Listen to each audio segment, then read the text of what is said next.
వారాహీదేవి పుట్టుక మరియు ఆమె విశిష్టతను వివరించే ఈ వీడియో సారాంశం ఇక్కడ పారాగ్రాఫ్ వారీగా ఉంది. ఆదిశక్తి నుండి ఉద్భవించిన 7 మాతృకలలో బ్రాహ్మీ, మహేశ్వరి, కౌమారి, వైష్ణవి, వారాహి, ఇంద్రాణి, చాముండి. వారాహీదేవి ఒకరు. పురాణాల ప్రకారం రక్తబీజుడు అనే రాక్షససుడు దేవతలను, మనుషులను హింసిస్తున్నప్పుడు పార్వతీదేవి దుర్గామాతగా అవతరించి అతనితో యుద్ధం చేసింది. రక్తబీజుడికి ఉన్న వరం ప్రకారం అతని రక్తపు బొట్టు నేలమీద పడితే మరొక రక్తబీజుడు పుడతాడు. ఈ క్రమంలో అతడిని విడిచిపెడతాడు. ఈ క్రమంలో అతడిని అంతం చేయడానికి దుర్గాదేవి తన దేహం నుండి 7 శక్తులను సృష్టించింది. వారే సప్తమాతృకలు. అందులో వారాహీదేవి అత్యంత ఉగ్రరూపం ధరించి తన పదునైన దంతాలతో రాక్షసులను సంహరించి శత్రు వినాశనం చేసింది. మరొక కథ ప్రకారం హిరణ్యాక్షుడు అనే రాక్షసుడు వారాహీదేవి కోసం కఠోర తపస్సు చేశాడు.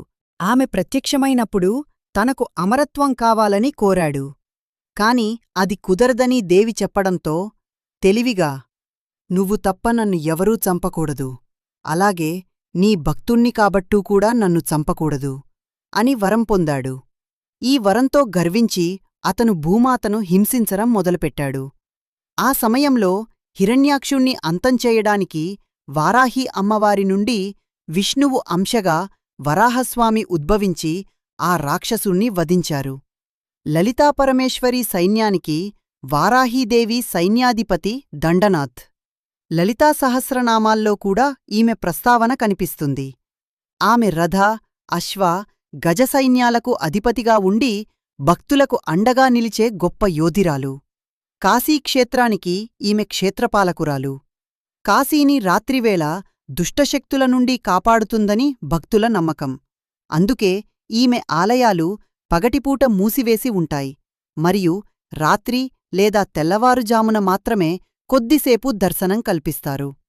వారాహి అమ్మవారు వరాహముఖంతో, 8 చేతులతో, శంఖం, పాశం, హలం వంటి ఆయుధాలను ధరించి దర్శనమిస్తుంది. ఈమె నల్లని మేఘవర్ణంలో ఉండి గుర్రం, సింహం లేదా దున్నపోతు వంటి వాహనాలపై సంచరిస్తుంది. భక్తులు తమ కష్టాలను తొలగించుకోవడానికి, శత్రువుల నుండి రక్షణ పొందడానికి వారాహీదేవిని అత్యంత భక్తితో కొలుస్తారు. మీకు ఈ కంటెంట్ నచ్చినట్లయితే దయచేసి మా ఛానల్ను లైక్ చేసి సబ్స్క్రైబ్ చేయండి. మీ సహకారం మరియు మద్దతు మాకు ఎంతో ముఖ్యమైనవి.